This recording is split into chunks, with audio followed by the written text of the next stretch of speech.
smart. Any cuts they do after October 1. If you do it prior to October 1, you can use it to bring MVR. If they do it after, I kind of knew this was going to pull that. hold on one second. Why is she here? Why is she like, Okay. are you kidding me? At any point in time. Yeah, I kind of thought that too. Yeah. Okay, great. You know, and then the letter stated that we have to fix it. My mom has to fix it prior to the 21-22 budget, otherwise we'll lose like $1 million.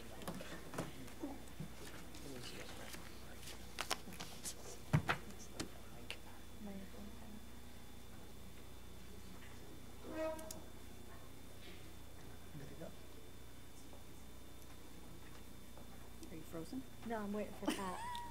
Technical difficulties. Yeah, just give us a minute. I'm like, I know, I'm waiting for her to Technical do the... difficulties. Well, at least everybody's sitting now. Good? Okay, I'd like to call this meeting to order at 7:01. Diana, can you do the pledge, please? I pledge allegiance to the flag of the United States of America and to the republic for which it stands, one nation, under God, indivisible, with liberty and justice for all.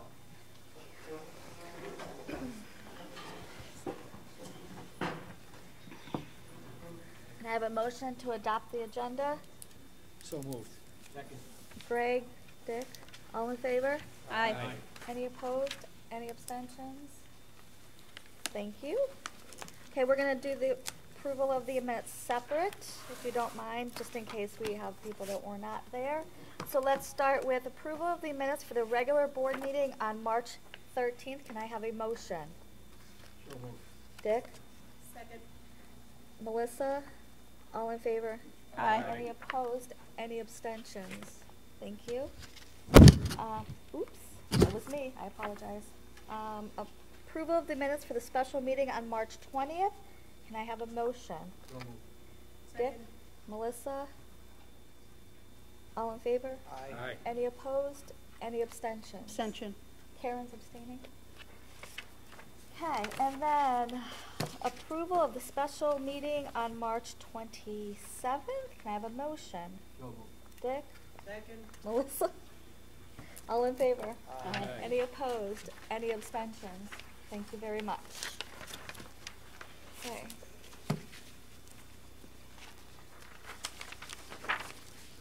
Okay, we're going right into presentation. Sorry. Excellent. Yeah, we have a number of presentations today. We have some informational presentations, and then we also have some celebrational presentations. And we're saving the presentational celebrations for the end, so then we could go into recess. Say that 2 times. I'm not saying it 3 times fast.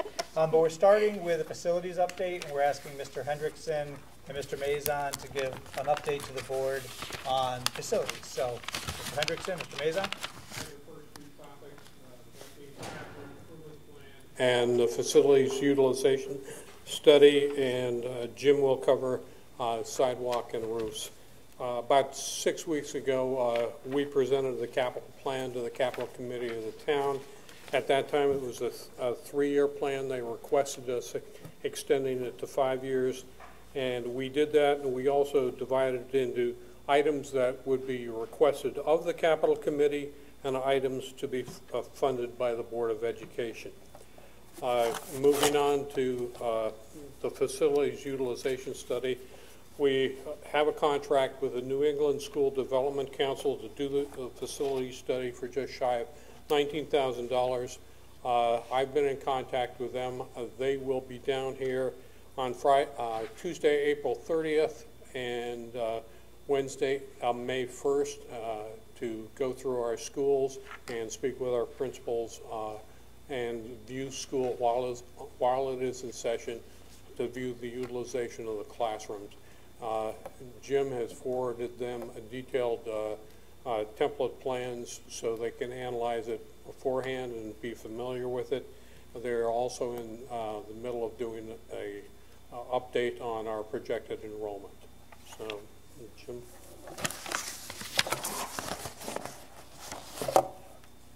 The sidewalks at the high school here Takes 3 days to do the project.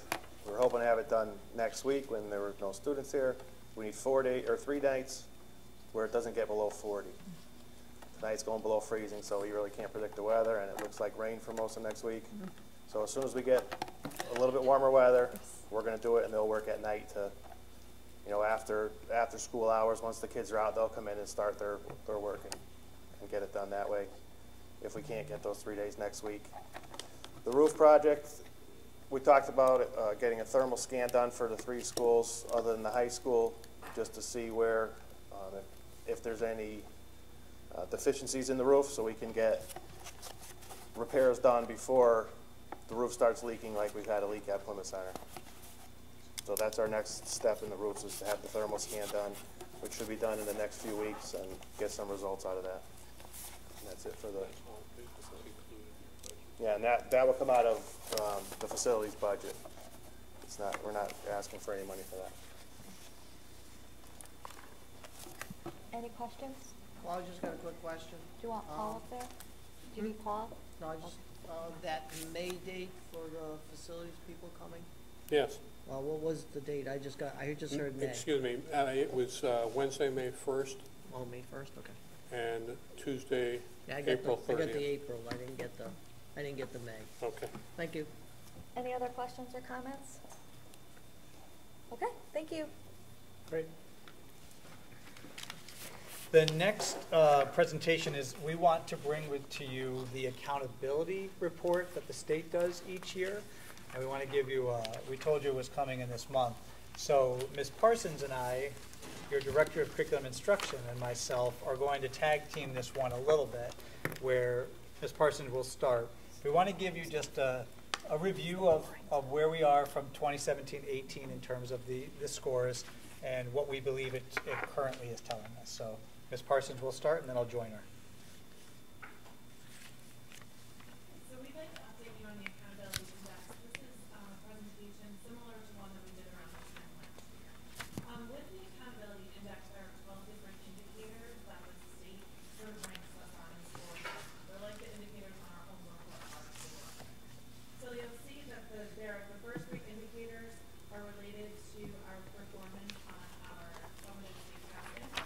The 4th indicator has to do with chronic absenteeism. And then there are several indicators that talk about preparation for college, post-secondary entrance rate, graduation rates, and then physical fitness and performance.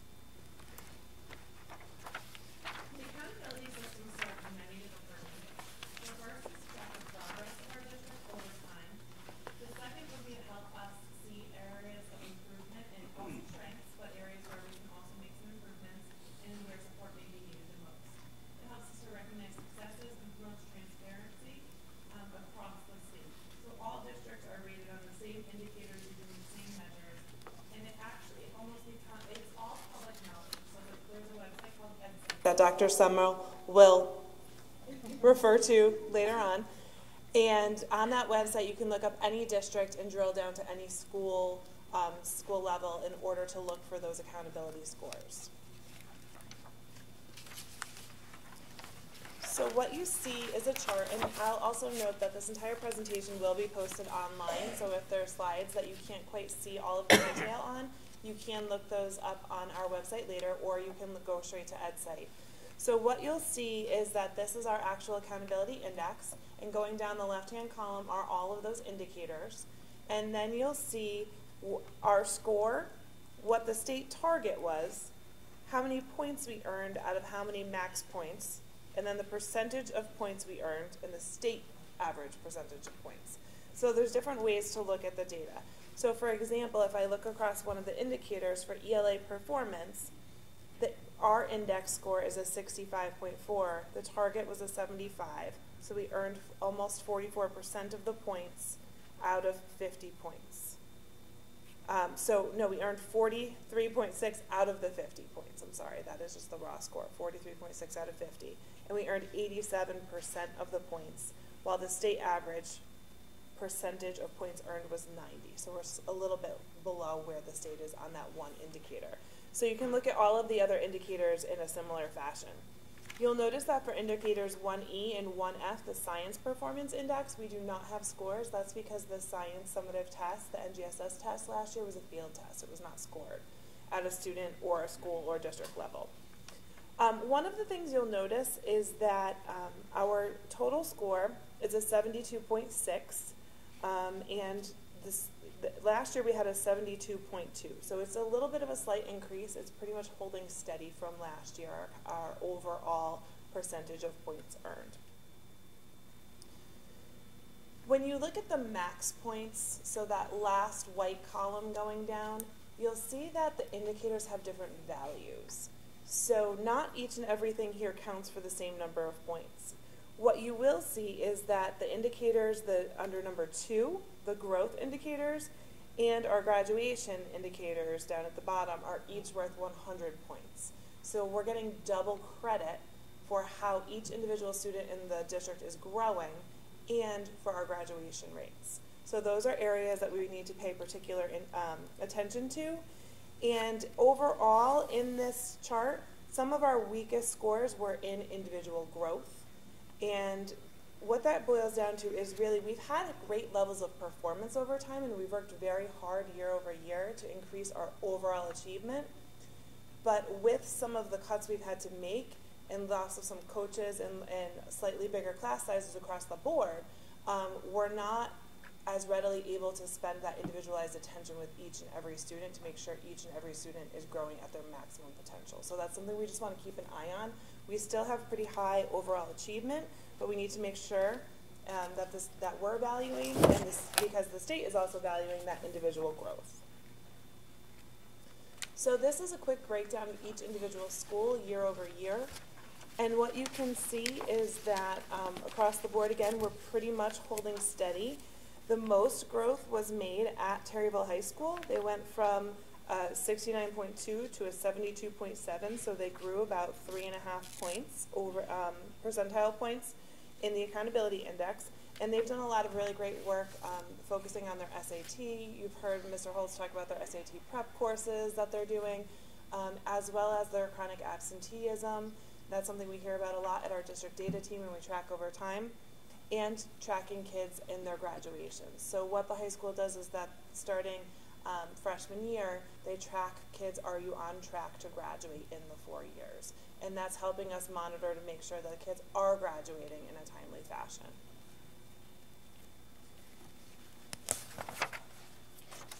So overall, our biggest takeaways are that our scores held pretty steady from year over year now. This is only the second year we've had this measure, and that the biggest increase was at THS. Our growth areas that we're identifying off the bat are maintaining our high levels of achievement and that individual growth over time, where I was talking about the double points. We still need to continue to focus on that chronic absenteeism, especially of our higher needs students, that is broken out in the index, and access to arts classes. So as we work for those higher levels of achievement, we need to maintain and sustain the individual growth. So what you can see down at the bottom is our year over year overall scores and where we are in relation to the state. So we've made slight increase from last year to this year, and we're just a couple points below the state average overall. I'll stay here if you don't mind, because then there'll be fine. questions we can kind of go back and forth. So those are the takeaways. If you can just go to the next slide, Ms. Parsons.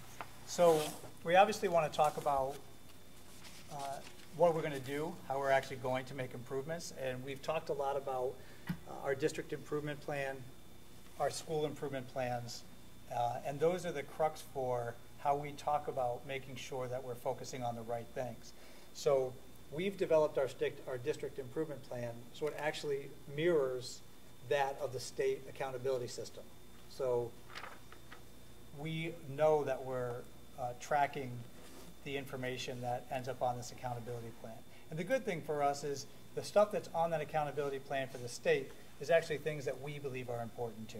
You know, things like chronic absenteeism, achievement scores, growth scores. So they're all valuable from that perspective. One of the important parts to think about is, as a district data team, we use formative assessment points frequently throughout the year as do our teachers in schools, to see how we're doing. And think of a formative assessment data point as like if you're a runner, if you're running 5 miles, a formative assessment for yourself would be at every mile you're checking to see how your pace is. Am I on track? Am I going too fast? Am I going too slow? Or am I going just right? So you check along your progress, so by the time you get to the end of the race, you're where you want it to be. So for our formative assessments, we use a number of them. One of them, the big ones we use for the elementary and the middle schools, is called STAR, and we'll show you some information about that later. But we do use those and things like Fontes and Pinnell with our younger students. And then we use our EduClimber data management system to really drill deeper. You've heard us talk at another presentation where we showed you just how EduClimber has worked. It is being used at the district, the school, and we're trying to get it more and more into the classroom level. Some of our classroom teachers use it quite a bit, but it hasn't been yet a requirement. We want to make sure we provide the training for the teachers so they feel comfortable at that level to use it. And we'll be using it much more so next year as far as that goes. The summative data are things like what shows up on the accountability system. So it's at the end of the race, what was your time? How was your 5-mile time? That's the same thing with what we do. So the SBAC test that we take, the Smarter Balanced Assessment, is like, or is the summative assessment for us. So if you go to the next piece, Jen. I didn't want to overwhelm people, but this chart, and I don't think it's in color for you folks, but, oh, it is in color. Look what we did. That was nice. I didn't know that we made color copies. Thanks, Jen. Pat did it. Pat. So we see this this is a chart that our district or school teams would actually be looking at. This is one of many charts. So I believe this one is of reading.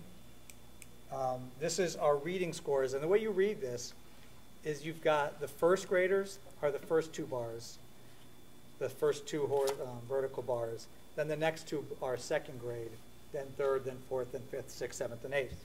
So what this shows is that in the fall, our students took the STAR assessment, and we see how they did, and then in the winter we do another check-in, and then we do it again in the spring to see how our students are doing. So when you look at this chart, if you're a student and if you're a teacher of these students, you want all your kids in green or above. Mm-hmm. That means they're at the level that we're really hoping for and wanting for our students. But unfortunately, you do see a number of students in the yellow, which are, they're close. They're on the cusp of making it. You can be high yellow and you can be low yellow, just like you can be high green and you can be low green. So obviously the kids closer to the green are closer to meeting proficiencies. But we worry about the kids in the orange and the red. Those are children who need additional support. And that could be tiered support from one of our coaches by pulling them out, but it could also be support with the coaches going in, and it could also be support with the coaches working directly with the teachers and trying to make sure they develop individual plans for those students.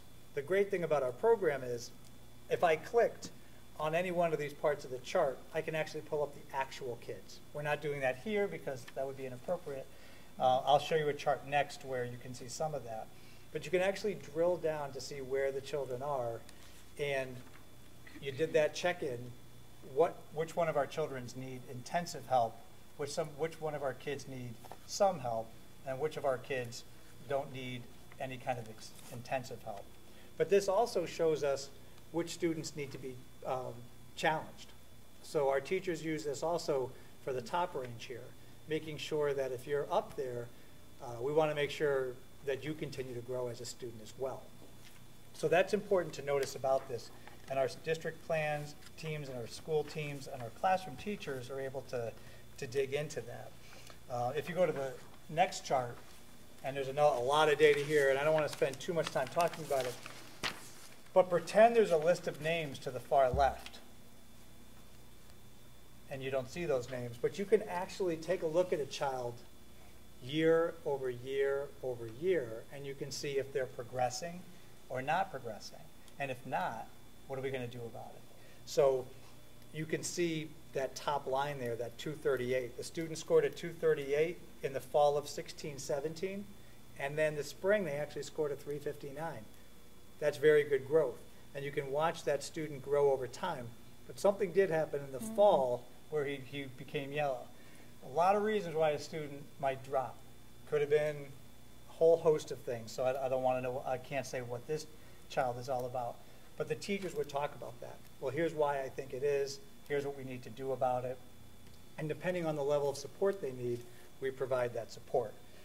Ms. Parsons mentioned our issue is we don't have always enough resources to go around to provide the tiered support, the tier 2 and the 3 support, that intensive support that some of our students need.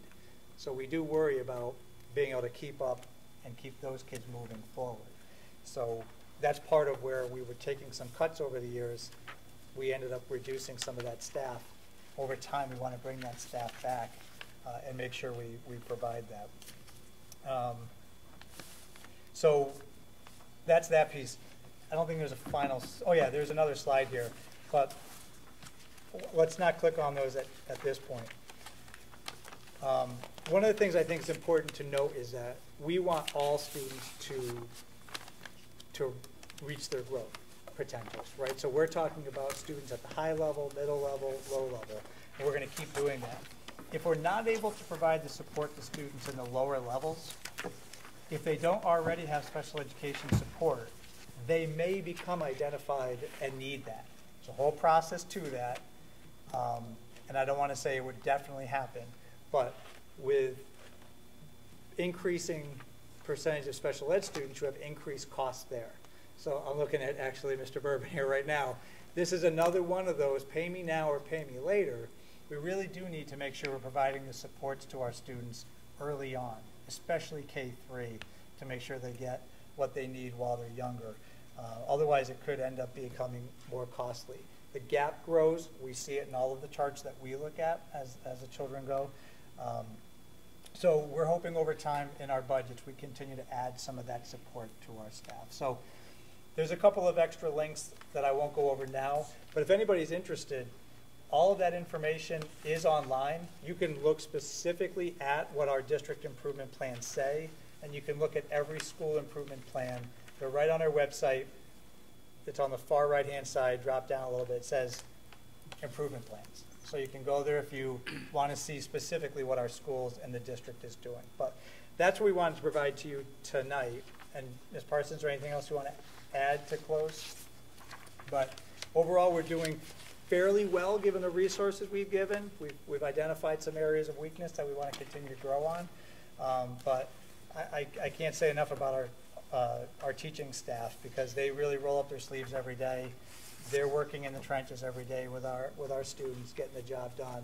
We're just trying to make sure we provide them the training and the tools to make their job doable and manageable. So take any questions for either one of us. Does preparation for CCR mean AP classes? So there's two indicators under preparation and career readiness, both coursework and exams. So the coursework is actually a wide range of courses. AP courses do count in that indicator, but so do courses such as construction and foods and the more trade-based courses that may fall under the unified arts. So there's really specific definitions of what qualifies under each indicator. So yes, AP courses fall there, but so do some of our more trade-based courses. Right. CCR stands for College and Career Ready. So I don't know if it's written there. So. All right. My second question is post-secondary entrance just which students go to college, or I assume it's not actually taking into account who gets accepted and who doesn't.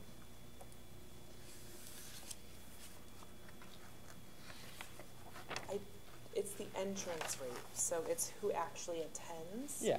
So, okay. We have been looking at the definition of that, and we're sure that it includes 2- and 4-year colleges. And I know that I was going back to look and see if trade schools were also part of that. Yeah. Okay, so it's just who decides to go to college. They're not.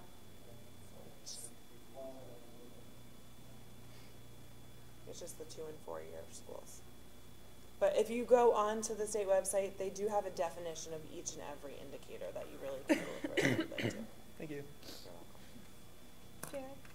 Jared? Actually, I have a comment. It's not really a question. It's a comment. Okay, and I've had this conversation with the superintendent. I do believe it was last week we had, in a phone conversation. I can tell each and every one of you, if you go into that ed site, there's a plethora of information there. I mean, you can actually go and compare towns that are near you and find out what you are. One thing that I can tell you, if you look at, it's one of the graphs that shows Plymouth Center Elementary School. They're either in the 1 or 2 category. They were another school of distinction again this year. You know, which is kudos to, I don't know if Mrs. Collins is here. Could you please say kudos to your staff? Yeah, absolutely. We've had lots of conversations about this with Well, our staff. this is from me personally. Yes. Okay? Could you Jared would please like say to say kudos to your staff for me? I really appreciate it. Yeah. You know, it's kind of nice when I went clicking on that site and I saw that little school of distinction that was there. So, I mean, I'm sure they worked very, very hard there, and it shows in their improvement. So thank you very much, Mrs. Collins. And we actually, that's our fault, because we actually intended to mention that tonight. So I appreciate that you brought that up, because Plymouth Center was identified as a school of distinction for high-need students in math this year. So they're in the top 10 percentage of students, and it is very specific. It's the students who are in the high needs band, so they're in the top 10 percentage of all the schools in of the state for getting high needs kids up in growth. So it is definitely kudos. It's a feather in their cap. Yeah, I did, and since you brought us back to that page, I did want to note, because I found it interesting, because we're saying to you that the high school had the largest growth from year over year, but yet there's still a 3. The reason they're a 3, and I confirmed this today, is their actual achievement scores would have made them a 2, but the state dings you if you have any kind of a gap.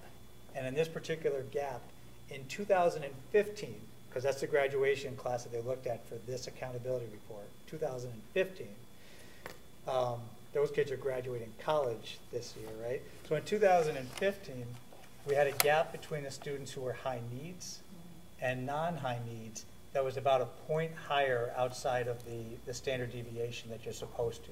So if that was not the case, I believe they would have been ranked a 2 this year. So I believe that kudos to the high school too. It's too bad that that gap dropped them from a 2 to a 3, because they're legitimately technically a 3, but that's another point of just highlight.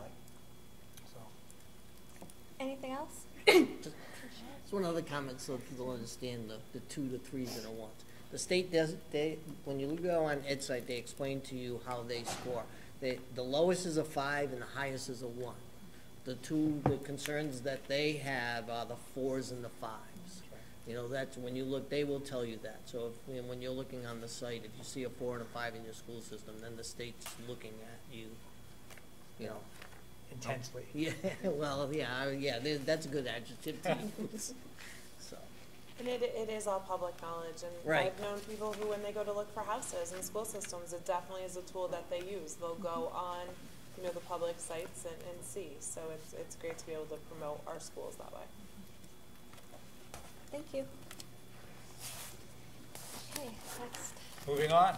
Moving on. All right, so moving on, we're getting into now the more celebratory type pieces of this. So we, as the board, had to work hard, as you know, and there was also a number of committees who had to work hard, because we have 2 fabulous people who are retiring from the administrative team this year, both Mrs. Trinks from the Director of Special Education position, and Ms. Collins, who I know is over there. I heard her voice, and I saw her earlier.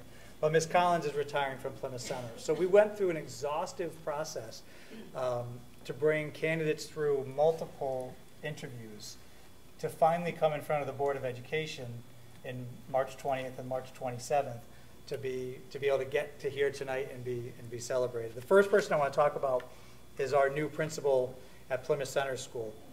We had a number of great applicants. Yeah, Sheriff, if you want to come up, that'd be great. I was going to have her come up after, but you're the boss. So what I will say is during the interview process that, Sherry stood out as a high quality candidate.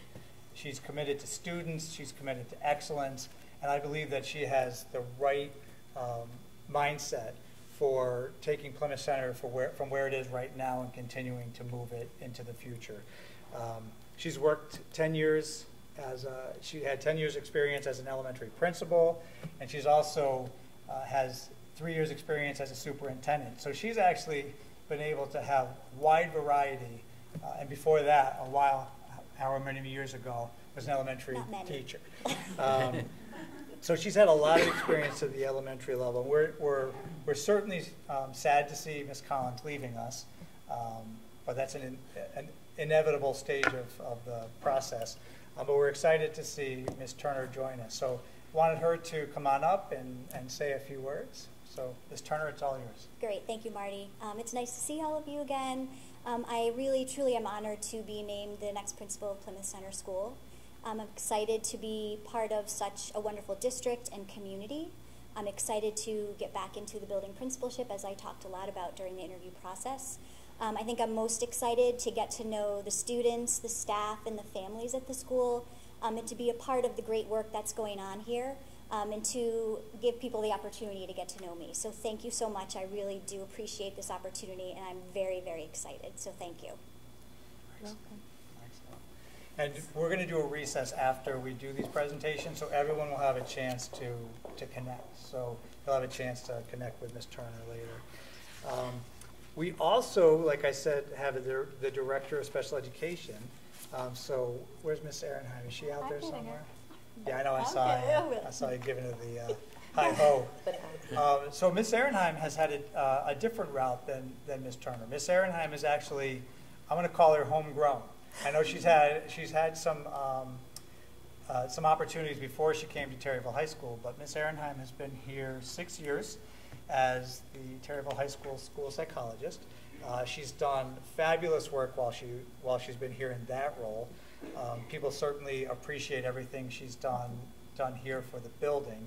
But besides her role as school psychologist, she's also worked as the PPT facilitator for the school.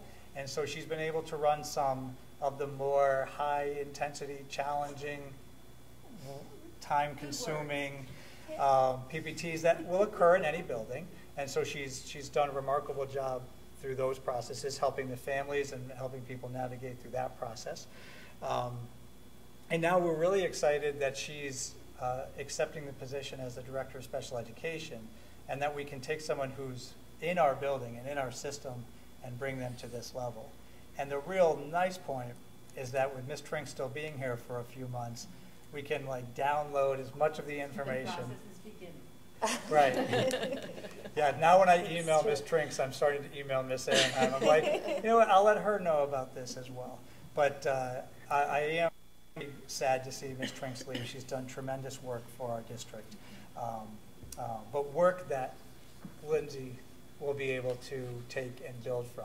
And I think unless Ms. Trinks changes her cell phone number, she'll be able to give her a call.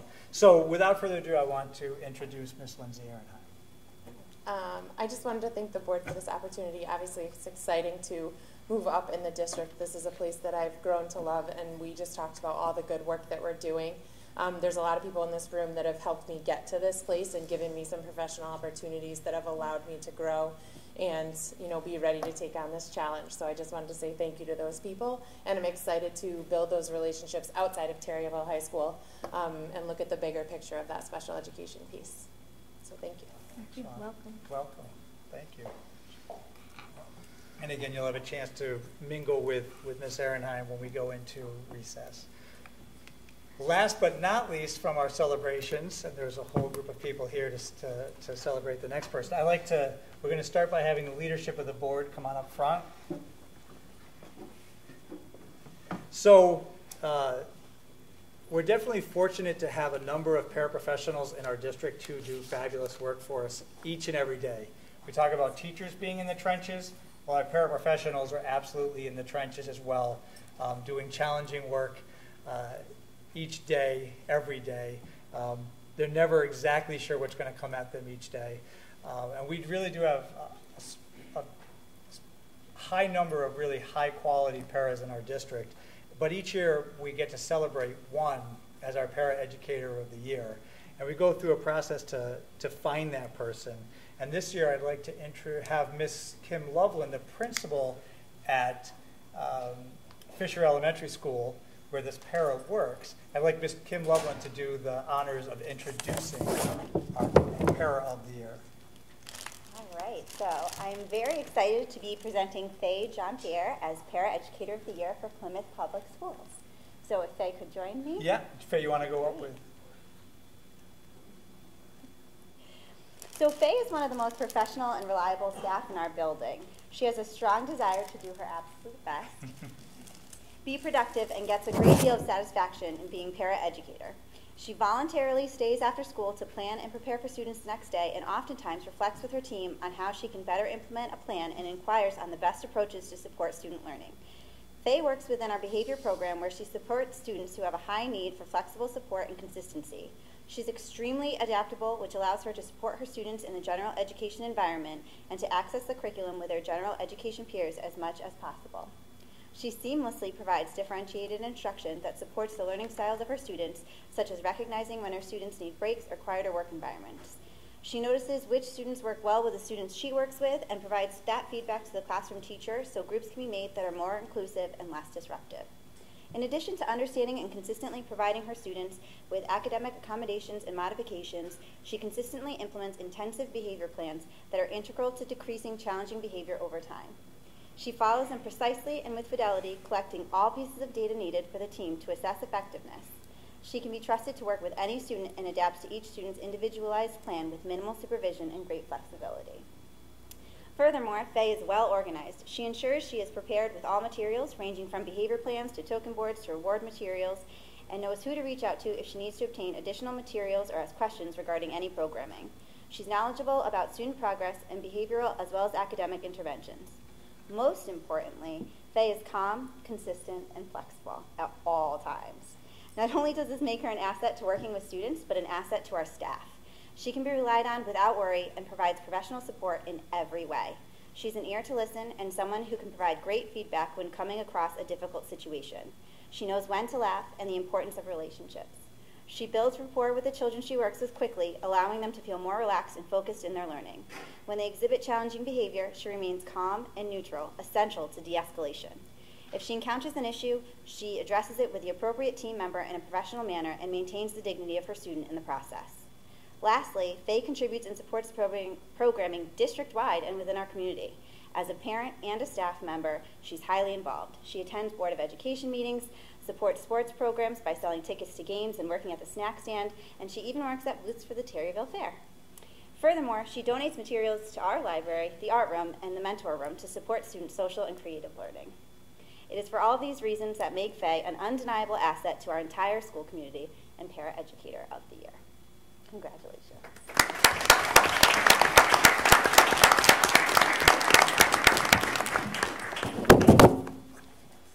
Faye, do you want to say a few words?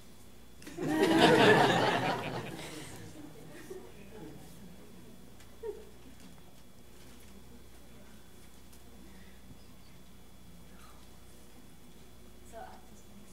I'm going to call a recess at 7:40. Have a motion, please? Second. So moved. Dick, second. Melissa, all in favor? Aye. Any opposed? Any abstentions? Okay, so what we're going to do is we're going to have so the entire board will come up.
picture of this site. My coffee date. Yeah. I have a picture of the site. The one time we get in my coffee date, did you go? I did. Humongous oak tree. That's awesome. That'll happen. Where's your...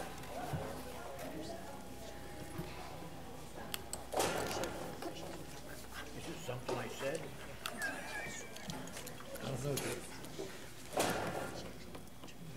All right, I'd like to call this meeting back into regular session at 7:56. So moved. Melissa? Second. Dick, all in favor? Any opposed? Any abstentions? Okay, we're gonna go right into superintendent's update. Okay, superintendent's update, something that the student reps might say, but tentatively, our last day of school is June 13th, Thursday, June 13th, which would be our graduation day as well. That would be barring no major kind of catastrophe like we've Nothing's seen in a gonna couple schools where they've lost all kinds of power. That would change your last day. Don't even say it. I think if I say it, it won't happen, so that's good. I also wanted to turn over quickly to Ms. Parsons to talk about testing. Sure. Just like we mentioned in the accountability index, there are those summative state assessments, and that time is upon us. So yesterday, the high school juniors took the SAT, which is the school day SAT, which counts as their summative test. And teachers will have the results back as early as the first week in May, which is really nice. Okay. Our 3rd through 8th graders will start their Smarter Balanced assessments after vacation. So it's about the first 3 weeks in May. So we'll start those last couple days in April through about the 3rd week in May. And the nice thing now is that when we had CMT and it was paper tests, you used to have to shut down your whole school for days on end to do the testing. Now it's as easy as kids logging into their Chromebooks and their laptops with the help of our support on the front end of that. But as soon as they log in, they can just sort of sit at their normal desk and be next to their friends and take the test, and it doesn't feel like such a big stressful event anymore. So that's a nice part, and the other part is that those results are more immediate for instruction, because if we let the whole summer go by without knowing how kids did, it doesn't help us reflect on our teaching. So with Smarter Balanced, we as the staff and the educators actually will get the results back. Usually it's like the last day of school. So the middle of June we'll get those results back, and families will be notified in the fall. Also this year, you heard me mention before that our science testing last year was a field test. This year it's not a field test, so students in 5th, 8th, and 11th grade take the science assessment. The middle and high schoolers will take that on May 1st, and our 5th graders will take that at the end of May. Those results will take longer because that test has not been normed before. We haven't looked at what score constitutes an exemplary, what score constitutes a proficient. We don't know how kids will do and where the majority of the scores will fall. So they'll be worked on at the state level over the summer for that, and we'll probably know more about the science test in the early fall. So other than that, there's nothing more that parents need to do besides a good night's sleep, a good breakfast, and the schools will be in touch with exact dates for testing, but be assured that teachers and students are working and practicing now, so they're prepared. Great, thank you on that. The other thing that is important is just completely changing topics, and I sent this information to you, but I think it's still important to say publicly. The State Department of Education, the Chief Financial Officer, reached out to Paul and I last Friday, letting us know that the Board of Education budget for our current year, 18-19, was actually short by $413,000 in terms of meeting the minimum budget requirement. The interesting thing that you learn by this whole process is we were asked going into the 18-19 budget what we believed would be the minimum budget requirement for the Board of Education. And the calculation done by the business office was $266,000. The problem is a part of the calculation that you need is what the increase is going to be for ECS. And that was a piece of information that nobody had at the time. And so it's almost like you can't point the finger at the town for not giving us enough money to meet the minimum budget requirement of the Board of Finance or the Board of Education, because we didn't know the ECS number.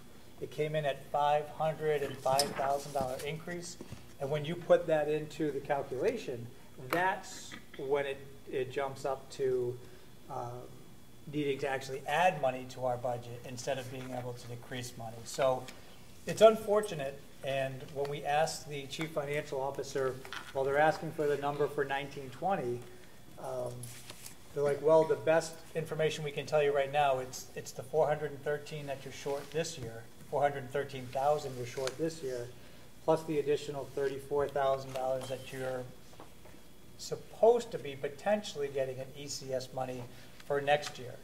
But again, that's not a definite. That money, that could be higher next year, but the governor's proposed budget had 34. What's the number going to be? I have no idea.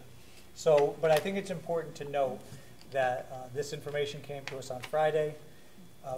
We had been already invited to speak to the Board of Finance for this past Monday, and we shared that information with them as well. In fact, we had shared the information with the Board of Finance Chair, Mr. Kilduff, on Friday, and I shared it with the mayor and the board chair on Friday, just to make sure that they were aware. So your 1920 increase that you approved was a $578,874 increase. It sounded to me, although I understand the Board of Finance may make a decision tomorrow evening at their meeting, it sounded to me that they're strongly considering 450 or up, at least hitting that minimum budget. But I don't speak for the Board of Finance. It was just what I heard at the Monday meeting. And we had some board members there too. Melissa Crummell was there, Melissa Johnson was present, Dick Foote was present, Jerry Burbener came. So they were able to hear too. But that was my takeaway from what I heard, is the 450 is likely what they would try to add to, if not more. I made the push for, our board voted on 578, so we'd like you to consider 578. As you heard this evening, we don't have all the resources we need. We can't provide all the support we need to all the kids. And now I think it's helpful for us as a Board of Education that the state is saying, you're just not getting funded by your town enough. Doesn't meet state statutes. So that's an important piece to note. Also, we're in our fourth quarter. And in the fourth quarter, the students start to wind down, although AP tests are coming, I know. Mm-hmm. So you're winding up a little bit for the early May. But as students are starting to think about summer and start to think about, no more teachers and no more books, the administrative staff with the teachers are starting to think about 1920. We've obviously been working on a budget, but now we're starting to think about goals for 1920, what's our most important priorities to accomplish for 1920, whether they be academic, behavioral, technology, special education. So the work for us actually starts to ramp up a little bit. Finally, next month, I make a point to all of you, you'll hear from me in my weekly updates also, but next month, we're doing the finance and operations meeting, and kids, make sure you guys, students, make sure you guys are listening to this as well. 5:15, finance and operations will meet.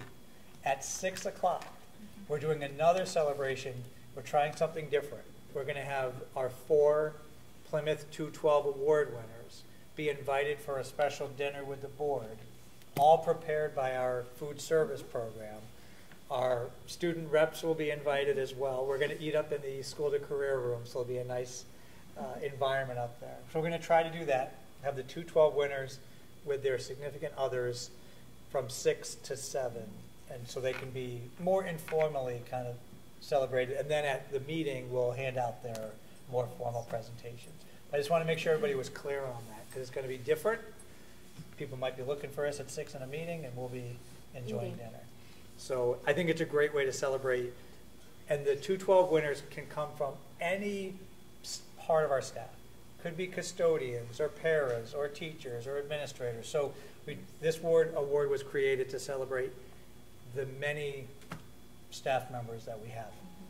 And besides that, I just hope everybody has a terrific April break. And that's the end of my report. Jerry? I just need to build on Marty concerning the state. Okay, I think one thing you failed to mention was that the state was supposed to let us know in October of last year. Of 18, yep. Right, to let us know that we were not at the MBR level. and unfortunately, when did they call you to let you know that? April 5th? All right, so the state made a huge faux pas, so it's kind of tough to all of a sudden try to figure out, especially in the budget cycle now that this gets thrown at you, that you need $450,000.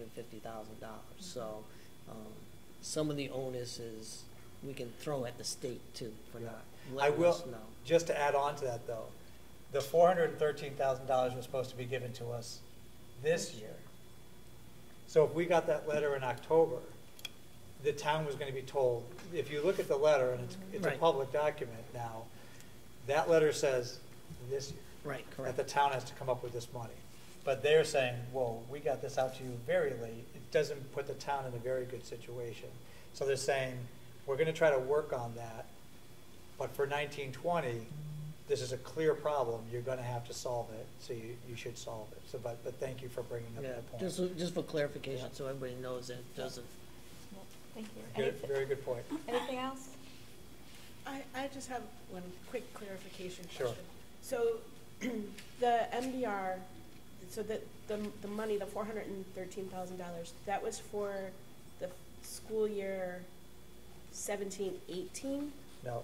It was, okay, This so is that, current. 18. it's, so they're saying that we, in this current fiscal year, did not meet the minimum budget Correct. requirement. Yeah. Which pretty much means by default, there's no way we're going to make it next year if we stayed flat. Okay. Yeah. Anything else? Okay. Oh, wait, sorry. Just a Oh, question. sorry, just a I'm question. sorry. What amount short are we again?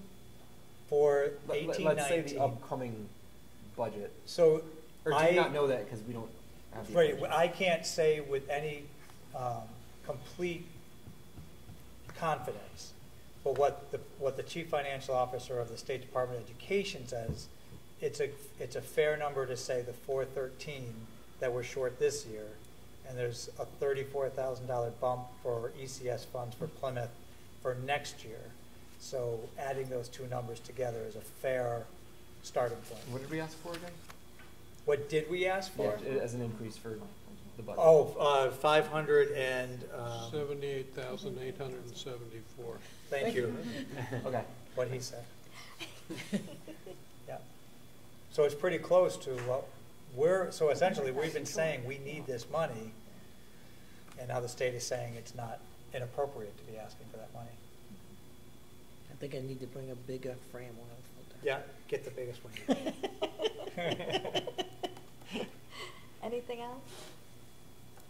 Okay, moving on. Student reps. Diana? All right, so on March 28th, we held our spring extravaganza here at Terryville High School. We had a great turnout, a lot of parents and students, and we had some amazing performers from around the community, and also some really fun events. And the PTSA was also able to raffle off 2 prom baskets with prom tickets, which was a really cool thing that they were able to do for the students. So next week is the Town of Plymouth's Week of Kindness, but since we're going to be on April break, we are celebrating it this week. And we're actually doing it through 3 things. Through our student council, we're having people write like little notes to each other with just like, you know, kind things and like, hey, I think you're great, too. Just stuff like that. And then we're actually going to deliver them. And then we're having people around sticky notes, just like something positive about the school or just positive in general. And then we're going to hang them all up. And then everyone's going to wear purple, or we're going to try and get everyone to wear purple on Friday. And it'll just kind of bring something nice to our school, make it kind of a more positive environment. So it'll be cool. And we already have a lot of responses. Like, we got a lot of participation, which is really cool because we weren't sure how kids were going to feel about it. They're going to be like, oh, this is stupid. But a lot of them, like, really jumped into it, so it just makes a lot more work, but it'll be cool. So Teacher Appreciation Week is May 6th through 10th, the first week of May. And so the school is doing their part to show our teachers how much we care about them. And we're writing all the staff letters, and we're going to have a breakfast cart go around like we do every year and bring everyone breakfast. And we're also going to do an ice cream social during lunch. And because the teachers do so much for us, that we just wanted to do a small part and kind of give back to them with, you know, food and snacks, as you would. So earlier today, actually, a group of our students from the THS Climate Committee, they went on a trip to Cook Willow Convalescent Home to do arts and crafts with people that were staying there. This was prompted by over the winter we went and we did Christmas caroling, and they loved it so much that they invited us back. And so today we did arts and crafts, and I talked to a few people that went, and they said it was really fun. I mean, how could it not be? And there's a lot of bonding and a lot of fun times, so it was good. So the trip to Italy leaves tomorrow. And it goes through the 31st, and the kids are really excited, they're really anxious, they won't stop talking about it. And they're going to be visiting Milan, Venice, Florence, Sorrento, and Rome. And so next meeting you'll get a much bigger update with probably lots of pictures and a lot of smiling children. And finally, May 1st is coming up, and that means it's almost college decision day for seniors. Don't really want to talk about it, but we have to. As a tradition, the seniors attending college next year will wear like their college merch to school on May 1st. It's just kind of a way to show the pride about where you're going and bring a lot of unity to the school, and so it's a really cool thing. And then keep doing. So the SATs are on Tuesday. Personally, I thought they were going to be terrible, but they actually weren't, so that was kind of reassuring. But in all honesty, the preparation that went into it really helped me. So we do SAT prep every Wednesday, and I went to all of them. And the methods that were given to me there, I actually used, which is rare. So like it was actually helpful. And overall, the process of taking it was really smooth, and they did a really good job of keeping the school or the floor quiet. And if like someone came in, it was incredibly quiet. I didn't even know they were there. So overall, it was a really good experience, and it was less scary than I thought it was going to be. And then on April 24th, the Student Climate Committee will be going to Lewis Mills for a Student Climate Summit. We went to one in the winter time, I think in November. And we liked it a lot, and we wanted to see if they were hosting another one, and we got invited to another. And then on April 11th, we'll have 3 college representatives from UConn, Sacred Heart, and Naugatuck Valley Community College speaking to juniors about finding a college that's the correct fit for them. On April 25th, there's going to be a college planning night for students and parents at 5:30 in the auditorium. And then the juniors will finally be having their Thomaston High School versus Taylorville High School basketball game fundraiser on April 26th. So more tests coming up. The AP tests start May 6th, and they will all be held in the library. And the band and chorus will be heading to Hershey Park this weekend to perform. And their spring concert will be held on May 6th. And, our annual career fair will be held Thursday, May 2nd, and Friday, May 3rd. And the spring sports have started. Baseball has a record of 1-2, as well as softball, and track had their meet yesterday, which was in the rain, which I wouldn't want to be there, and a lot of them did very well. And we also had the Easter egg hunt this past Sunday, and it had a really good turnout, and everyone had a fun time collecting Easter eggs and taking pictures with the bunny. Any questions or comments? Josiah? Question for Taylor. When you took the SAT, when you studied for it, did you take the PSAT? Yeah, I took the PSAT so freshman and sophomore year. Did you think, what was more helpful, the Wednesdays that you prepared for the SAT or taking the PSAT? I think that the PSATs were more helpful. Like, I would not want to eliminate that for any means at all, but I think that was more helpful in the sense of I knew what I was signing myself up for. I knew what I was going to be doing. It was more reassuring, but the actual prep helped me with strategy because I'm not very strategic, and so getting those methods helped calm my mind a little bit in what exactly I was going to be doing and how to do it correctly. And so I think that they worked hand in hand, but I think the PSATs were definitely more helpful. That's all I got. Cindy, I attended the spring extravaganza as well, and it was amazing. It almost felt like you were in a concert. The performances were really, really, really good. And the Phantom of the Opera trip, I was able to be a chaperone on, and a lot of the kids really enjoyed that. They went to New York City and saw the Broadway performance, and they really had a good time. It was for music and drama.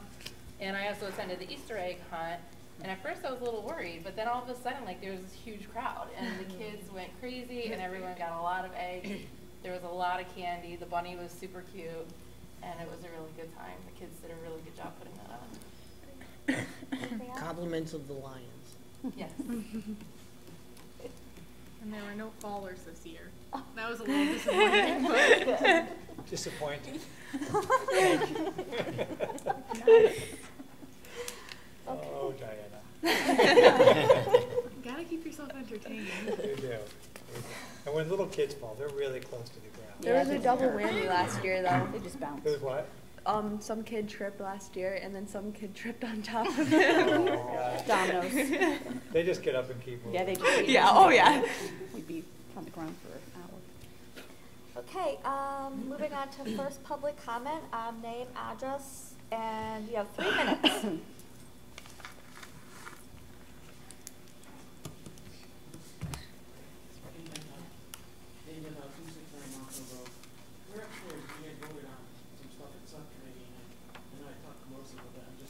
Confused. The whole board's gonna be voting on them again? No. Because I didn't see, oh. Nope. I thought that has We'll to just go be to the telling them. full board. Not for those. Those are agreements, Mr. They're not Gentile, so agreements are contracts. done, Yeah, they 'cause used to be done in Personnel Committee, and when Finance and Operation took over all those subcommittees, it's done in the Finance and All right, Finance 'cause and Operations. I did ask Melissa upstairs and I just was confused. Thank you for Yep. answering that. All right, thank you. Anyone else?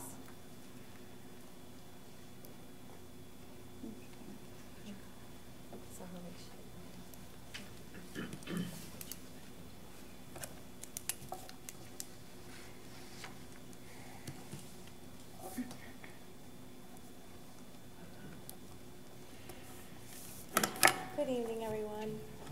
I just wanted to try to get a little bit more of an understanding of this new news that you just received with the information from the state, if I possibly could ask questions about Kelly, that. do you mind just stating your name and your I'm address for sorry. the record? Yeah.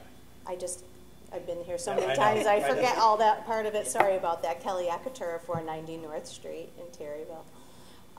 If I can just ask some questions, I just want to be able to have a good understanding, especially with the upcoming meeting. I have to say, with the information that I've seen that has been in the newspapers and what I've heard of what the Board of Finance was wanting to do with the Board of Ed budget, it looked like they wanted to keep you guys exactly the same as what you had last year, which meant, you know, a $500,000 cut to the budget. And I have to say, I probably cried a good 3 days over that information. I was very upset and very distraught, and actually even had a conversation with my son, kind of explaining to him that sometimes no matter how hard you try for things, it doesn't always work out no matter how right it is, and tried to explain to him that sometimes life does offer you disappointments. And then all of a sudden this week, we get this information, and I'm like, okay, wait a minute, maybe there is still a glimmer of hope that I can hold on to, that my son could get 2 sections for next year. But my question, I guess, basically, in trying to understand all of it, is now they realize that the Board of Ed was underfunded for this current, 2018-2019 year. Oops, we made a mistake. Should have known this information back in October. However, it can be applied, I'm assuming, to next year's budget. So now, won't we always be constantly playing catch up? I mean, realistically, shouldn't it be, if they wanted to maintain the budget to be the same as what it was for this current year, and that's underfunded, won't they be trying to do the same thing again next year? So technically, shouldn't it be $800,000? I mean, it seems to me like we'll always be a year behind if this is the case. Am I wrong in feeling that way or thinking that way, or? I'll start by saying, and then Paul, if you have some additional thoughts on this. Because we're always going to be playing catch up. It's like we'll always miss out on 1 year if it's, Right, but you know. I think there's a couple, my first caveat is, I have no idea how this is all gonna work out. Okay. I think I gotta make it very clear that in the end, the town council votes on how much money the Board of Education's, the whole town budget's gonna be with the Board of Education's line item as part of it. So you have to take the rest of what I'm gonna say with that as the opener. Because who knows, they can make choices that could go in multiple ways. What they're saying is, in terms of the minimum budget requirement, that we were short 413 for this year. It doesn't mean like the town owes us this big pot of money, and now next year it's the same pot of money, so you need to add them together. What they're saying is we were short this year by 413. So imagine that we had that 413 in our budget this year. Next year you would do a whole nother going into 1920, kind of after the process is over, you could go back and do a calculation to find out what the minimum budget requirement is. Okay. And they take decline in student enrollment, and they take actual ECS increase. Your entitlement, not necessarily your payment. Right, your increase, and they go through a series of calculations. So theoretically, since our population is staying pretty steady from 1819 to 1920, which is a good thing, theoretically, if that $34,000 from the governor's budget ends up being the agreed to number, that's a lot smaller than last year's increase, which was $500,000. So it wouldn't be some significant pile of money on top of the $400 they already owe us. So if, my understanding is, if we get caught up into next year's budget, we'll meet the minimum budget requirement. And then they would have to look at 2021 and 21, 22. Right. The hard part is, it seems like you can't actually do the calculation until after the budget process has completed. That puts us in a difficult spot. Sure. Because I know people might say, well, why didn't the Board of Ed know what their number was? Well, you really can't calculate it. We did the best we could based on student population, and we nailed it. But that ECS piece was unknown. So no, we're not going to get that kind of a windfall. I would love to. Unfortunately. Right, unfortunately. But I think what another piece of this is, because we've been getting cut so close, now we're in a zone where we can be missing the minimum budget requirement. Because we're so close to what that is, there was 21 other towns apparently on the list for 18-19 that did not meet the MBR. So a lot of towns got caught up into this in this year. But no, you wouldn't see a double 413 this year and 413. I'm just reaching high hopes here. But I hope, Paul, did you hear anything that would need to be adjusted in what I said? I placed a call to Kathy's office, the Chief Financial Officer of the state Department of Education, and I talked with her analyst that did this, and he said, don't bother doing the MBR for next year because it's still in legislation. Right. He didn't know, and he does the calculation. Right. It's a long answer to your question, but I want to make sure it's clear because I think this is not a simple issue. Is there the possibility that the town council will say, yeah, we owe it to you, but we're not giving it to you? I mean, aren't there penalties? That was my caveat at the beginning.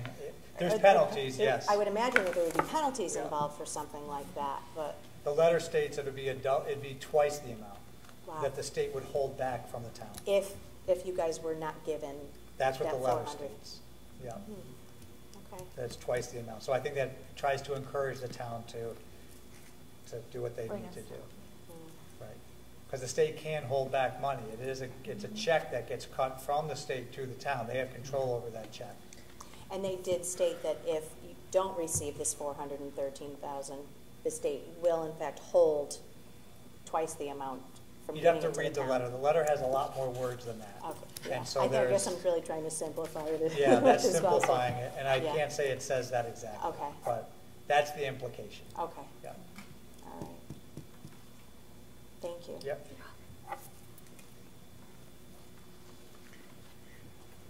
Dr. Summer, can I give the layman's terminology? Because I was at that meeting. I will give you the common sense approach to it, okay? Put a target on the wall and have a dart, okay? And then make the target move, all right? And try to get a bullseye. That's the way the MBR sounded to me when it was explained to me when I was at that meeting Monday. So I feel bad for not only Mr. Hendrickson, okay, but I also feel bad for Dr. Semmel and every other superintendent and business manager in this state when they're trying to take that dart and put it in that moving target. That's the only way that I can explain it, common sense wise. Thank you. Any other public comment? Going once, going twice, okay, moving on. Consent agenda. Can I have a motion? Motion to approve the consent agenda. Karen? Second. Dick? All in favor? Aye. Any opposed? Jay is opposing? Yes. Any abstentions? Okay. Moving on to old business. Would you like me to Please. take that? So old business, if you recall, last month we spoke about the Ed Advance agreement, and there was some question about the term any. And You all should have this. Yeah. so this would, and this would have been in your, so I went back, spoke to Mr. Kitching about this, and he said he is comfortable allowing the word any to mean any outplacement offered by Ed Advance. So I know that was not necessarily our original kind of discussion, kind of, like I said last month, I believed that it was just at that particular program, but he seemed to be, not just seemed, he's open to this meaning any. And so that language actually didn't change. There was a couple of typos that we needed to clean up, but otherwise that language didn't change. So the proposal comes back, and as you know, of course, the building has been sold. You know, the agreement is kind of like, they're, again, they're offering it, it's like a good neighbor agreement. They don't have to offer this, so my recommendation is you approve this, because it is something that can potentially avoid some costs in the future. So I would like to have a motion to accept the Ed Advance Agreement as presented. Dick? Second. Melissa, any discussion?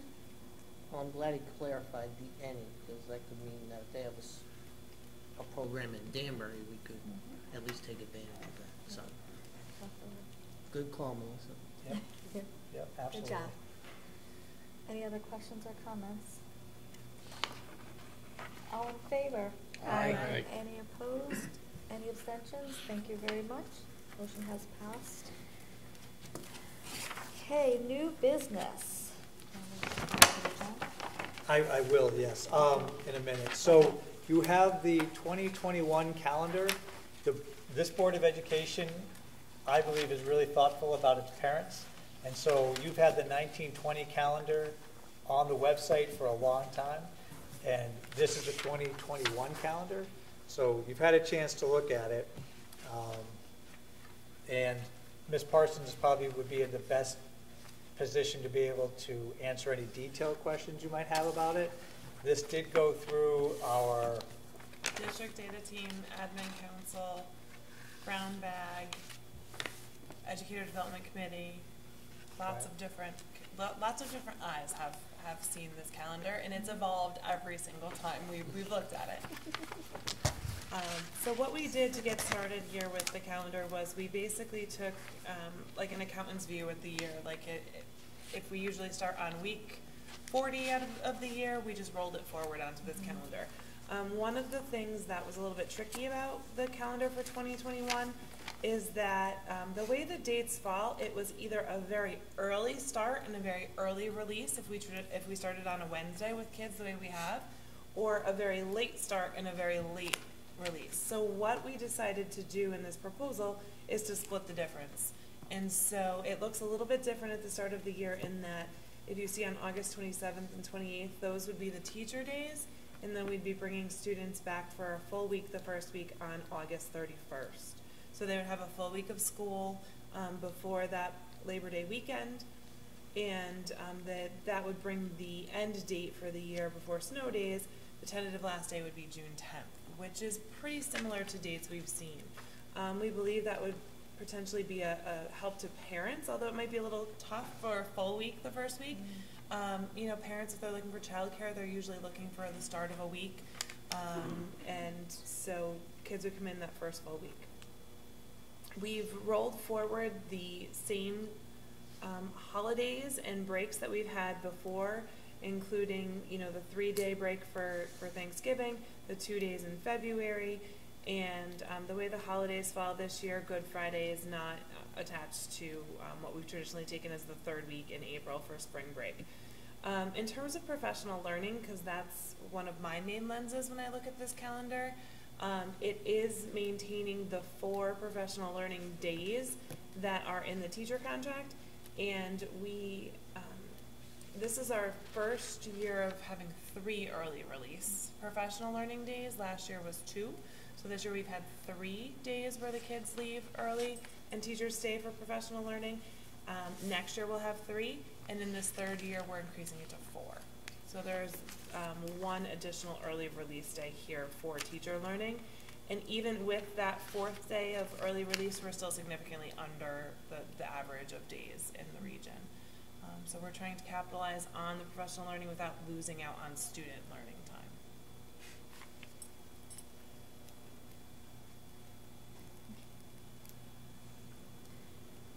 Do you have a question? Oh, I thought Josiah was going like this.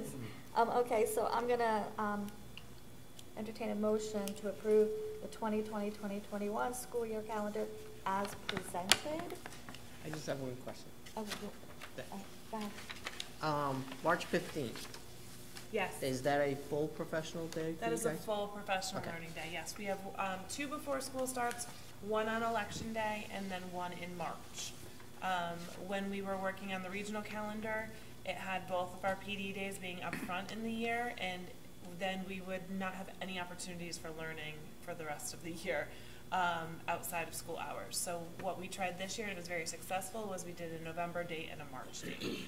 Yeah, because I was just thinking that the Ides of March, that's the 15th. I need to get my union negotiator to get that day off for me. Okay, so I'd like to entertain a motion. So moved. Dick? Second. Melissa? Any questions or comments? Anything further? All in favor? Aye. Aye. Any opposed? Any abstentions? So moved. Question about, I think I might have a point of order about something, for a previous agenda point. I honestly don't know the answer to this. Can a consent agenda pass if it's not unanimous? Technically, it can pass if it's not unanimous. And if we have somebody who says that they disagree or say no, and nothing is discussed, we can go forward. Okay. I actually, because Jerry sometimes does that, so I actually went back and double checked. So I wanted to make sure that we were still, but once we move forward, we move forward. Okay. Okay.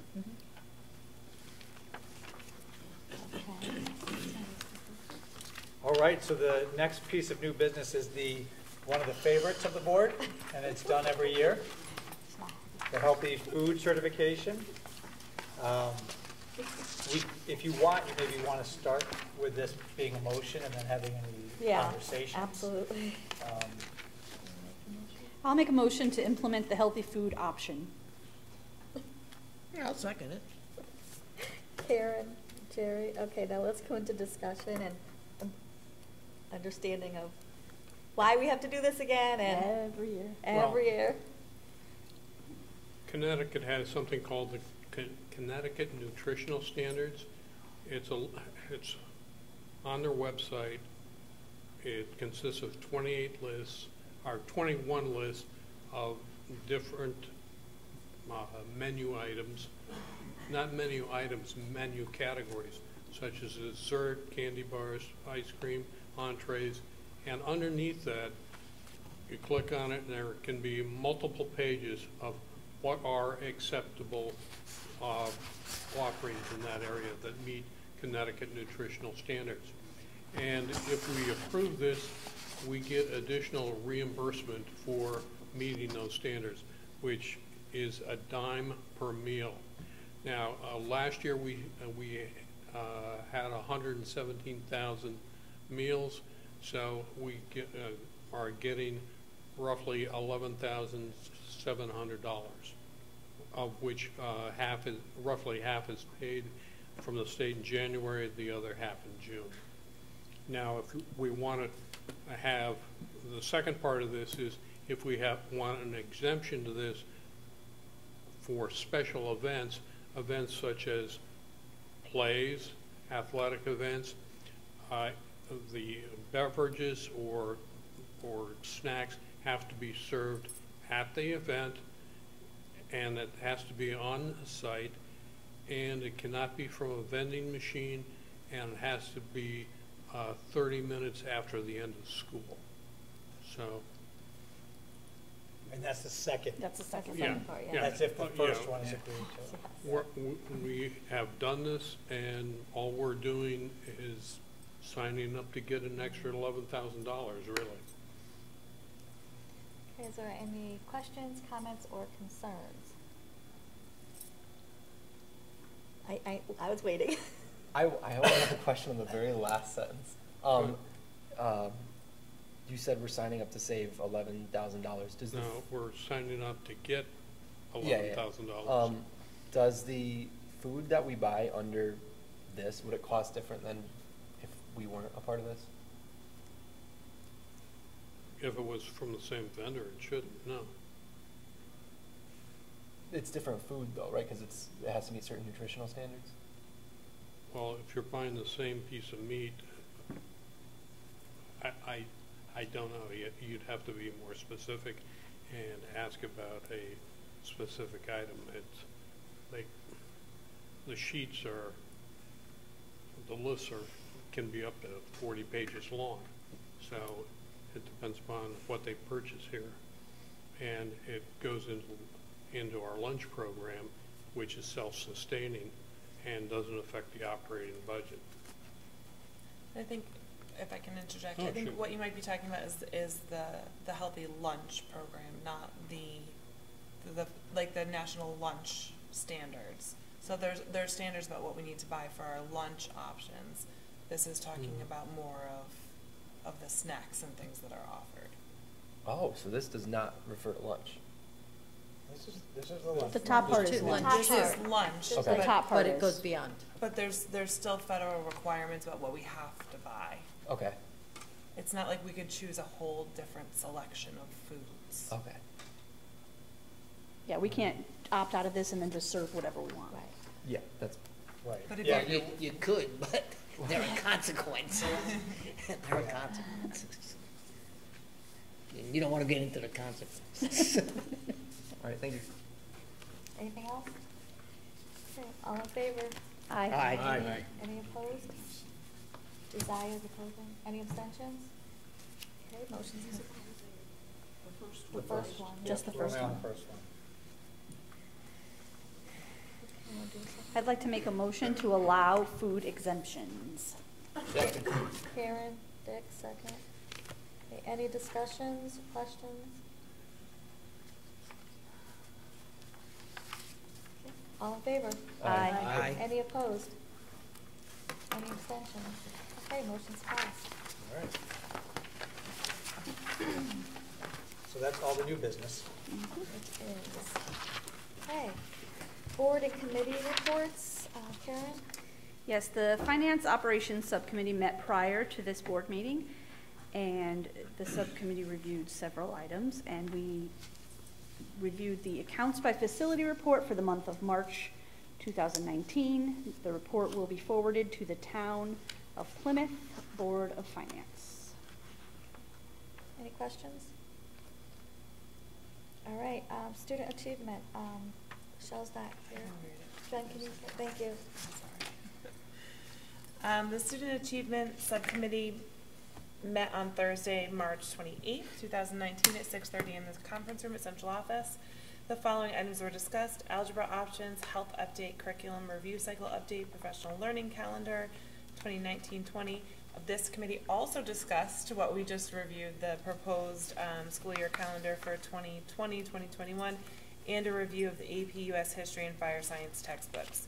So one of the announcements that we want to make is that per policy, our textbooks, while they've been approved by the subcommittee, are on display for 30 days in the central office. So you can contact Jan Ouellette if you'd like to look at those textbooks, or any member of the public can also do that. So they have been approved by the subcommittee. They'll be on display for 30 days, and then a motion will be brought forth before the full board in May to approve the following textbooks: the American Pageant AP edition for AP US History, and the Firefighter's Handbook, Firefighting and Emergency Response 3rd edition for the Fire Science course. Thank you.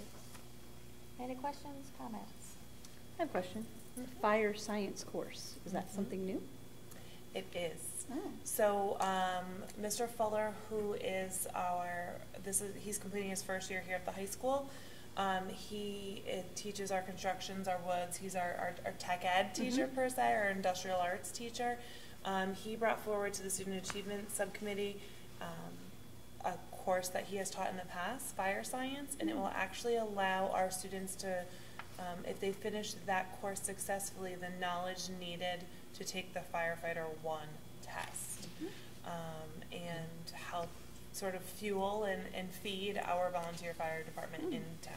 No pun intended. Yes. No pun intended. I didn't want to add any fuel to that. That might be like a Ridgefield experience. That's really good news. I always like to hear we have something new offered. Yeah, and he's been in touch with the fire department in town, and they're very excited for the partnership. Excellent. Thank you. It's amazing because some kids actually go to school for that fire one, so that's amazing. Yes. The college, I mean, so. Yep, and I'd have to go back to my notes, but I believe they will save both money and courses and time if they've done some of the work here. Great. And again, connecting back to what we talked about earlier, this will count as one of those like career trade type classes. Good. Anything else? Okay, moving on. Okay, second public comment. 3 minutes. Name, address, please. Going once, going twice, moving on. All right, board liaisons to school. Greg? Meeting's next Tuesday. It was actually last night. I just found that out. Last night? It was last night, yeah. Yep. My calendar's all screwed up. So no report for Harry S. Fisher.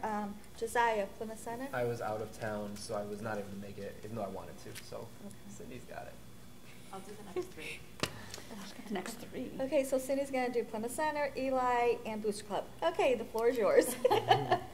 So at Plymouth Center, do you guys know about the Letterman in Plymouth? Yeah. So the Historical Society was able to, they're on this Friday, they're gonna teach the students about it, and the person that just completed that walk is gonna be at school to teach them about it. And I'm not a Terryville or Plymouth native, but the people that have been in this town long enough do know the story and the history. So I remember him. Huh? He knew him personally. Oh, really? Shook his hand. So the Historical Society is very, very happy to be putting this on, and my neighbor's a part of bringing this presentation, so she's been telling me every day how happy she is. They're also doing Escape for Life on May 23rd as an enrichment program, which sounded like a lot of fun. It's going to talk about health, nutrition, living a good lifestyle, and I guess they're going to be doing some skate tricks as well to keep the kids entertained. They're also going to be amending some of their bylaws, so if anyone would like to attend a meeting to reread their bylaws. They're also looking for anyone that would like to be on their PTO as well to help for next year.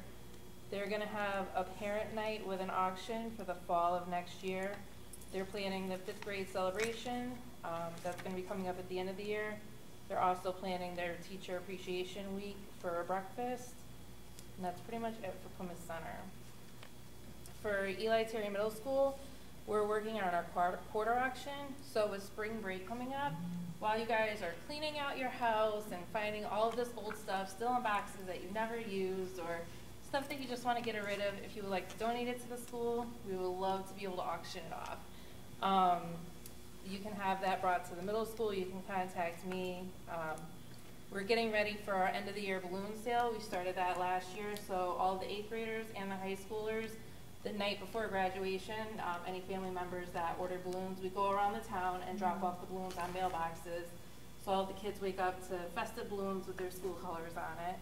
So both for the high school and the middle school, those will go out after spring break to start doing the pre-orders. That's pretty much it for the middle school. For the Booster Club, they're going to be selling flowers at graduation. This is the first time that they're going to be doing it. They're going to theme the flowers to the school colors, and they're going to do a pre-sale and have all of the bouquets ready for the night of graduation. The athletes are really in need for a lot more female athletes. So if any of you ladies can find friends, you know, it helps you to stay fit. It helps to keep the teams growing, and they really need more female athletes. The Geese Away system was installed in December, and there has been a lot of great feedback about it. The Easter egg hunt, for instance, there was like one little area that had some poop, but besides that, the fields have been a lot cleaner. We've heard from maintenance that it's amazing last year versus this year. So that was a really great improvement to all of the fields.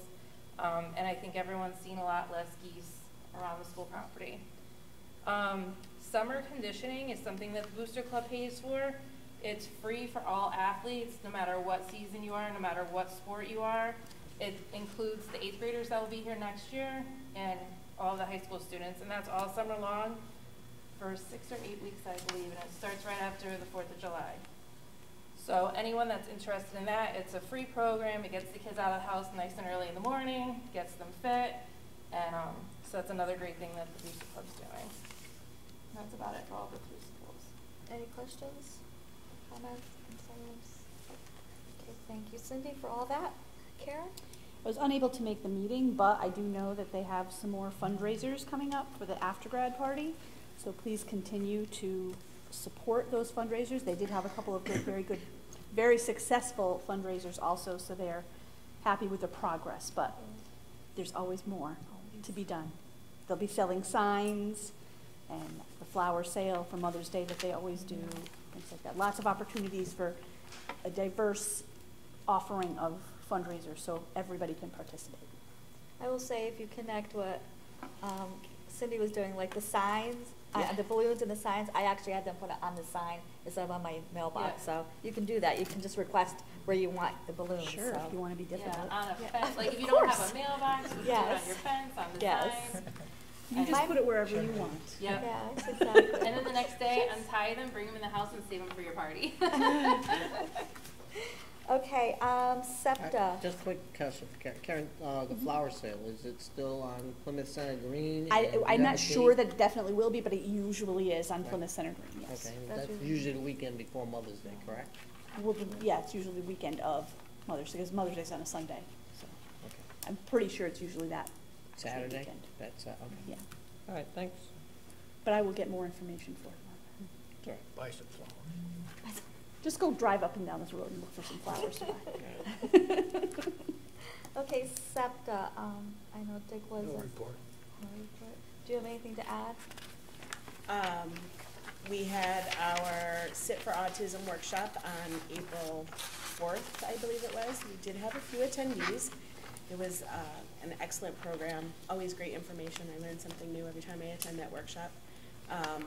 And then we do have on our calendar an April, I believe it's April 25th meeting scheduled that will be canceled. So our next meeting will be May 15th at 9:30 a.m. at the Lucky Club.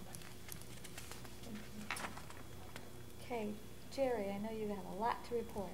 Oh, yeah, I'll report on the biggie. Okay, as everyone knows, there was a monetary value in a committee that did not come out of subcommittee concerning teacher pensions.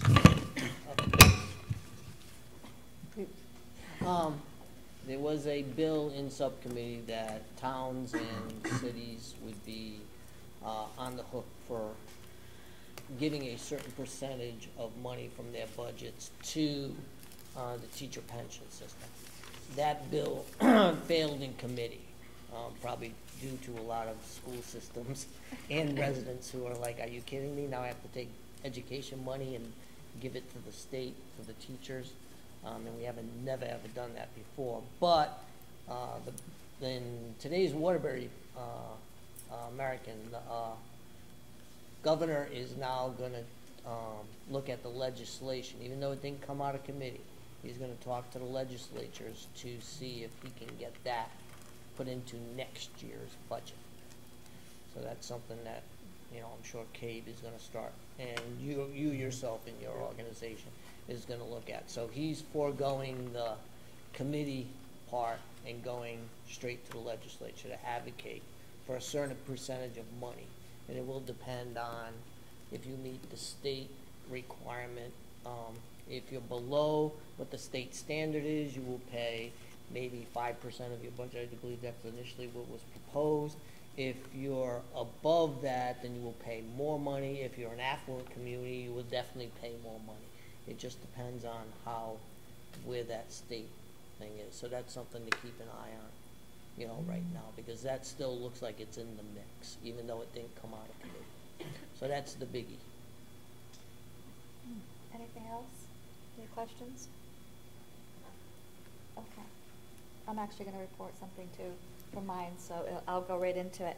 So the last advanced meeting was this past week, and a few of us went to CABE, and Patrice, who is one of the policy people from CABE, she actually came to at Advance and kind of did a recap of what we learned, and she talked a lot about the regionalization piece, and how, you know, most of it like died in committee, but that the governor's bill changed its wording to say not regionalization but shared services.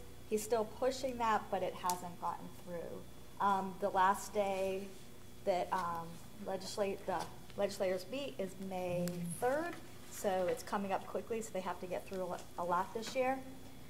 But it was nice to actually, she kind of had more of a personal one-to-one with us because CABE was a lot of other people. So, also wanted to report that CABE actually put together this communication plan, and they have a template that districts can use. They're using it right now for recruitment for their particular, you know, working for them. But we can actually use their communication template and in our district because we're one of theirs. But they actually made a video, and you can go on their website and watch it. It's actually pretty funny. It's a good video, so I just wanted to let you know that. Let's see. Also, our rec just got like $40,000 more money to be used within our district, so they're figuring out how they're going to redistrict, how to spread the wealth through all of our towns, so that came about. Let's see. We talked about, of course, Main Street School. That was a big topic there. So, and that's kind of it, I guess. Yes, that's good. Any questions? Okay. So before I go on to the next part, I'm going to have the girls. You guys can leave. Thank you. Thanks, ladies. Bye. Okay, while the girls are leaving, I'm just going to announce the next board meeting is here at Perryville High School, May 8th at 7 o'clock. Oh, I'm sorry. That's why I was pointing at it. Sorry. We do have board comments. I apologize. I just know this is going to be a long meeting. Do we have any board comments? I do. Sorry, I apologize. I just wanted to say that to the foods class here at Terryville High School that cake was delicious. They did a good job. And I think they should make all of our things from now on. That's the plan. We had them come out for the last 2 months to do this. It gives them a chance to actually practice their work. Yeah. So delicious. Working well so far, right? It just may not be good for our waistline. Well, no, but no. Jerry? I would like to congratulate our 2 new hirees, Plymouth Center School principal and the director of special education. And also, I shout out to, again, the teachers at Plymouth Center. Thank you very much. You guys are doing a great job. Okay. I attended Monday night's meeting with the Board of Finance, and I want to give credit to the superintendent and business manager for putting up with late nights and coming great distances, et cetera. But beyond that, I just have to put it into the record of the politicization of one of the questions. We were talking about student enrollment, and one of the members of the Board of Finance asked if any of them were illegal aliens. And I think we hear enough about that. I just wanted in the record that I was very disappointed that should happen. Thank you. Anything else? Okay, thank you. So now I'll go into next board meeting is May 8th in the cafeteria here at 7 o'clock. Please remember what Dr. Semmel said about being here earlier for the event at 6 o'clock and the other F&O at 5:15. So number 16, executive session is going to be to discuss a legal matter. Discussion regarding strategies and negotiations concerning the pending litigation of Warhonski's Transportation LLC versus Plymouth Board of Education and All-Star Transportation Incorporated Superior Court action. And B, personnel matters update on the business manager's contract and the extension of the contract for the superintendent of schools. Can I have a point of order? Sure. I just have a quick question. Sure. Concerning the two contracts for the, I'm not really sure if it's a legal reason or not. Is the reason why that those weren't in our board packet so we could kind of look at it? Or does it need to be, because of legal reasons, you need to bring it up, like, in the executive session? Mm-hmm. I don't want to get information out there that's not supposed to be there, okay? So I just want to know, I'm not saying that I need a legal opinion, I just want to know why it wasn't in our packet. I mean, you kind of answered the question. Okay, I'm just trying to clarify, no, so that's that fine. if anybody has any reason to understand, like, why was it there, well, it probably has to do with legalities, and I'm not a lawyer. Yeah. It's Okay. similar to why the agreements that we discussed in finance and operations weren't passed out also in your packet. All executive session material is passed out at the meeting to be discussed. Okay, so I just so that everybody Yeah, understands thank you. that the clarification of why it didn't come. So all they want is just get it on the table. Thank you. I'd like to make a motion to move into executive session to discuss the legal matter as was previously stated and personnel matters. It's 9 p.m. Second. So Karen's first, Melissa second. All in favor? Aye. Any opposed? Any abstentions? Okay, so we're gonna meet in the regular conference room. Just so the public knows, the cameras are gonna go off. We will not come back to the cameras, but everything will be in our minutes. So thank you for watching. And okay, ladies and gentlemen, it's time. You have to invite the superintendent. Oh, yeah, you have to